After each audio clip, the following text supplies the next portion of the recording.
એક ભારે વાત છે, પણ આપણે બધા એમાંથી પસાર થવું જ પડશે.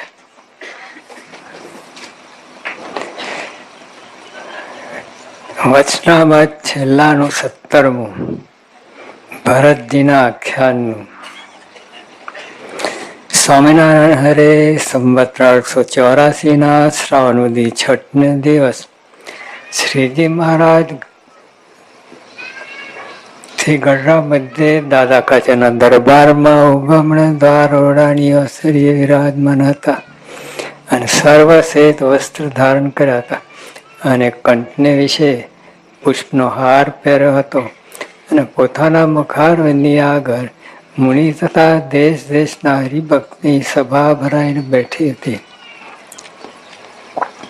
પછી શ્રીજી મહારાજ બોલ્યા, જે શ્રીમદ ભાગવતમાં જેવું ભરતજીનું આખ્યાન ચમત્કારી છે તેવું તો કોઈ કથા ચમત્કારી નથી. હવે આપણને તો બધી કેટલી ચમત્કારી જાત જાતનું લાગે, પણ મહારાજે શ્રીમદ ભાગવતમાં જેવું ભરતજીનું આખ્યાન ચમત્કારી છે તેવી તો કોઈ કથા ચમત્કારી નથી. હવે આમાં ચમત્કાર શું છે?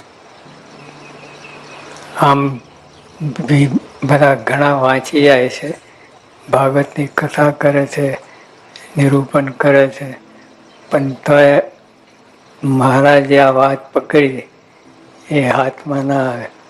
અને મહારાજે તો ચમત્કારી વાત કરી, ચમત્કારી. તેમાં ચમત્કાર શું છે?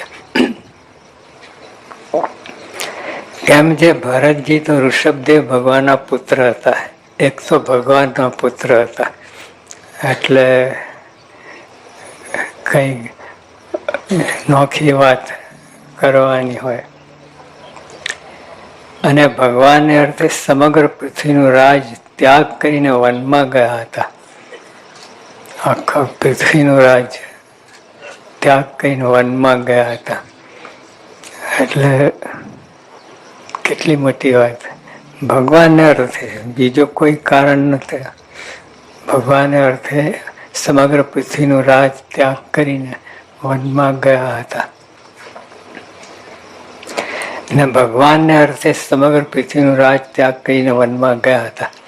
અને ત્યાં ભગવાનનું ભજન કરતા થકા મૃગલીના બચ્ચાને વિશે પોતાને હેત થયું, ત્યાં તે મૃગને આકારે પોતાના મનની વૃત્તિ થઈ ગઈ. આ ચમત્કાર. હવે આપણે તો કેટલાય મૃગલા છે. હા, તો એક મૃગની વાત ચમત્કારનો પ્રશ્ન એટલો જ છે, ચમત્કાર કે ભગવાનને અર્થે વનમાં ગયા હતા, સમગ્ર પૃથ્વીનો રાજ ત્યાગ કરીને, અને ભગવાનને અર્થે જ, બીજું કાંઈ નહીં. પણ ત્યાં ગાડી સ્લીપ મારી ગઈ.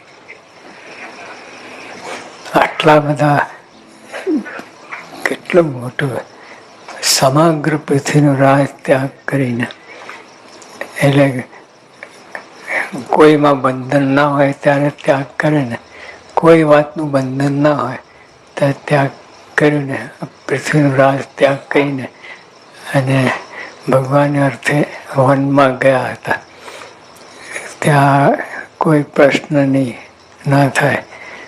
પણ પ્રશ્ન થયો, અને દયાને કારણે બીજા બધા શુભ ગુણો ઘણા હતા, પણ એક દયા નડી. કેવી રીતે નડી એ મહારાજ વાત કરે છે. બીજાને ખબર ના પડે. બીજાને તો પૃથ્વીમાં કેટલાય લોચા હોય, બધે ફાફા સાંધા હોય, તો એને ખબર ના પડે. અને આ તો ભરતજી બધું પૃથ્વીને ત્યાગ, એટલે કોઈ જગ્યાએ બંધન ના હોય ત્યારે પૃથ્વીનું રાજ ત્યાગ કરીને વનમાં ગયા. પણ ત્યાં બંધન થયું જ્યાં કોઈ કારણ નહોતું બંધન થવાનું, પણ ત્યાં થઈ ગયું. અને બંધન પણ થયું દયાને કારણે. બીજું કોઈ અવરાય નહીં, એક ફક્ત દયાને કારણે. અને દયા પણ કરવી જોઈએ, ના નથી, પણ અતિરેક દયા એ ભગવાનને છોડીને મૃગલામાં બંધાઈ ગયા અને મૃગને આકારે વૃત્તિ થઈ ગઈ. અને જ્યાં કોઈ પણ કાર્ય કરે ઓલું મૃગલું જ દેખાય. જો હવે આ વિઘ્ન કોણ ટાળે? એ તો યોગીઓ પાસે કહું એને સત્પુરુષ ગુણાતીત સંત મળે તો આ વિઘ્ન ટાળે. એને ઉગારી લે, એને બંધાવા ના દે કોઈ વાતમાં. પણ અને એ ગુણાતીત ગુરુની ત્યાં ખાસિયત છે. બીજા બધા ક્રિયા કરાવે તબ બંધન તો થાય. અને આ બંધન તો કોને ખબર પડે? જો અને સારી ક્રિયા કરી, દયા કરી તે એમાંય ના નથી. પણ કેવું બંધન થયું? બંધન તો એવું થયું કે મૃગના આકારે વૃત્તિ થઈ ગઈ અને જ્યાં જોઈએ ત્યાં મૃગ જ દેખાયા કરે, ભગવાનને બદલે મૃગ દેખાયા કરે. માટે અને ત્યાં ભગવાનનું ભજન કરતા થતા મૃગલીના બચ્ચાને છે પોતાને હેત થયું. હવે આ તો થાય જ. મૃગલી નાનું અને દયાને પાત્ર છે એટલે દયા થઈ. ત્યારે તે મૃગને આકારે પોતાના મનની વૃત્તિ થઈ ગઈ. જો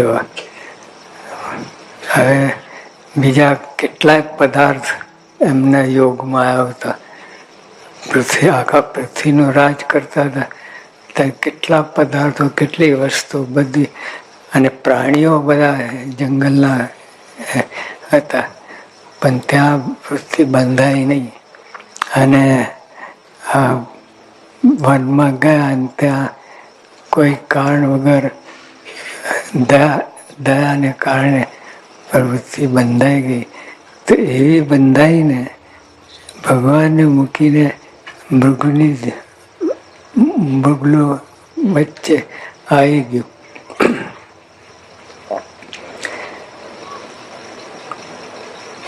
માટે અનંત પ્રકારના પાપ છે, પણ તે સર્વ પાપ થકી ભગવાનના ભક્તને ભગવાન વિના બીજે ઠેકાણે હેત કરવું તે અતિ મોટું પાપ છે.